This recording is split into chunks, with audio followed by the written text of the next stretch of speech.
Let's talk about making the AR platform more compact. I've got the HBPDW brace from SB Tactical, a follow-up on the Midwest Industries side folders, and a Foxtrot mic bufferless AR upper on this week's Gear Grind.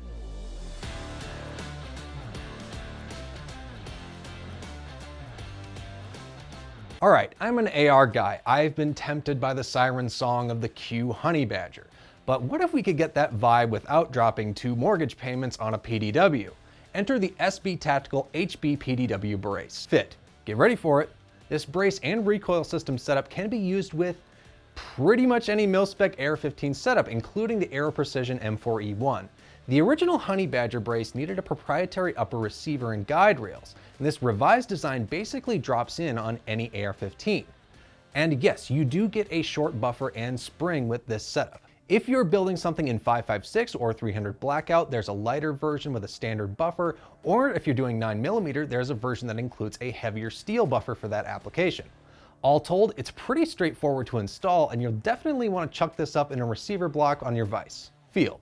The whole setup doesn't feel particularly heavy, but it's going to be a touch more hefty than a traditional 6-position stock setup. That's due mostly to the somewhat chunky guide rails plus the internals that make all this work. But especially if you're running a silencer up front, which is definitely the concept with a shorter AR like this, a bit of extra weight in the back isn't going to hurt you too much. Aside from that, you do have a polymer cheek piece tight to the receiver and some comfortable rigid rubber in the back that definitely does the job for a stabilizing brace. I was initially concerned about comfort in the cheek weld, and in the halfway position, it's not really a problem, but fully extended, you might have a little to be desired. Form. This is a really clean design. I personally don't have any complaints about the appearance. In fact, this might be exactly my thing when it comes to ARs of this size. It's smooth, it's not overdone, not a bunch of logos, it's modern and functional. And with the way that this comes apart, customizing further is absolutely an option. If you wanted to take the cheek piece off, send it for Cerakote, it's actually going to be very easy to do so. So it gets my vote. Function. Much like everything else, I don't really have any complaints about the function here. Before we even get into cycling, the way this brace is made, you don't get a lot of flex in these guide rods. As for actual shooting, no real issues with the buffer. It's just going to be a little more snappy than your typical AR setup. And as always, when you're dealing with shortened recoil systems and a lot of proprietary parts, an adjustable gas block up front is advised, especially shooting suppressed. Features. You're paying about $300 for this whole setup, so what's the value it provides? For me, this is a great option for an ultra compact AR that isn't necessarily going to break the bank. Yes, this is a lot of money to lay down for an AR pistol's back end. If you go with a more typical brace and buffer setup, you're maybe looking at $200 plus, but the HBPDW basically takes 1.5 inches off your collapsed stock line. If you're into the truck gun or backpack gun concept, I think the HBPDW fits the bill. It's actually a good product, it's going to shave some inches off the length when it's collapsed, and you don't really have to change anything else in your build. Now, let's talk about the Midwest Industries folding stock system. I featured this stuff in my MP5 upgrade video, but I wanted to make sure I followed up because I think it's really neat. Fit. Pretty much every folding adapter that Midwest makes attaches directly to a Picatinny rail, which is perfect for bufferless ARs, AKs, MP5s, a lot of other platforms. You can also configure your folding mechanism for right or left side use, which is awesome, and not all adapters can do that for you or nearly as well. Midwest has a lot of options available for you, from traditional hollow buffer tubes, their solid beams, the AK Alpha series stocks with adjustable cheek piece, or a more traditional solid wireframe stock like this one. Really, at the end of the day, it depends on your build, what vibe you're going for, and what function you're looking to achieve. The first time I got my hands on one of these, I was struck by 2 things. 1, how heavy it is, and 2, how stiff the folder is. Both of these things are really good though. All of the lockup with the Midwest Industries folders is steel. At the risk of sounding like a boomer, steel is what you want here, not aluminum or polymer. And I actually had to install the folding mechanism on a gun just to be able to work the hinge. Once the system is installed, it's a lot easier to manipulate, so don't get discouraged before you actually use the damn thing. Form. This is going to depend a bit on what design you're going with. I've always been really impressed with Midwest Industries' fit and finish overall. Me personally, I'm still rocking my G3M handguard on my go-to AR-15. But as far as the folders go, I think the hinge mechanism is very straightforward and plain. But if you go with the beam adapter with your stock and brace, you can appreciate some more of the craftsmanship that goes into some of these parts. Function. I touched on this earlier, but I really was impressed by this product. It's quick to deploy and lock securely in place. And yes, it does actually lock in the open and closed positions. You don't need to add any other hinges to this thing. And that's kind of the whole game with this product. It does exactly what it says on the tin, and I haven't found much fault with it yet. I would say this applies to pretty much any Midwest product with this folding mechanism, including the AK Alpha stocks. Whether you're customizing with your own stock or brace or going for a full stock like this one, I can't imagine many scenarios where you'd be disappointed. For me, it's the absolute versatility of this folding mechanism. Let's run it down. It attaches to a Picatinny rail. It can be adapted for left or right side fold.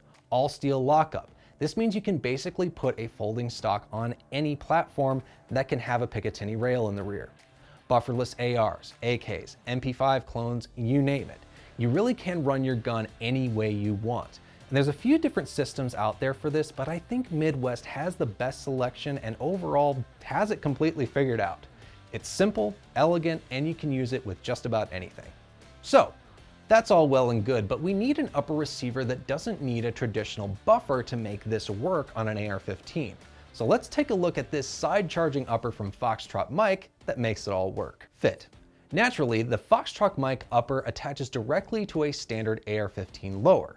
Plus, the upper also includes a Picatinny adapter, so you can plug that in at the end of your receiver. You can also snag a lower specifically made for bufferless ARs, like this Foxtrot mic lower with a Picatinny rail machined in at the end. As far as what may need some consideration, let's talk optics.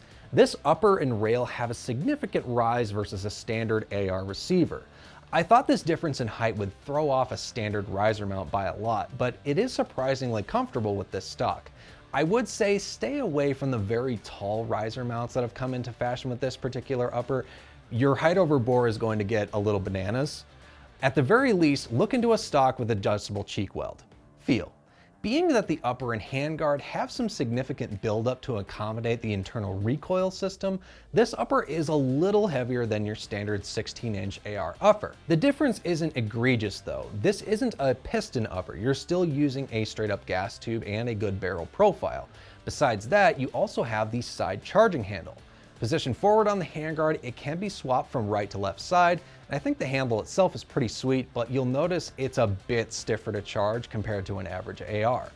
It's not a huge deal, comes with the territory of making such a compact recoil system and the return spring. Form. Overall, I love how clean this upper is. It's a bit utilitarian, clean lines from the upper down the handguard, M-lock slots, plus some lightning cuts ahead of the charging handle. I will say, with the rail being so much higher up than your typical AR, this one looks like a little bit of an odd duck out of the box. But besides that, no real complaints. Fit and finish on the outside looks good, but the important bits are all under the hood. So let's talk about that. Function. First things first, shooting this upper is pretty snappy compared to your standard AR. The effect is similar to what I've experienced trying to do lightweight guns. Even with the added weight of this upper, your recoil impulse is going to have more bite to it, thanks to the short carrier having a lot more velocity to work with. Besides that, the FM15 performs pretty well. I did find that this is a little finicky when it comes to ammunition choice. Your standard brass case 55 grain and 62 grain seem to be okay, but starting to get into maybe under-tuned ammo, import stuff, you probably are going to have a little trouble on this one. Additionally, the field strip procedure for this upper is a little involved, and there are some wear parts you may have to replace every 1,000 rounds or so. Word to the wise. Features.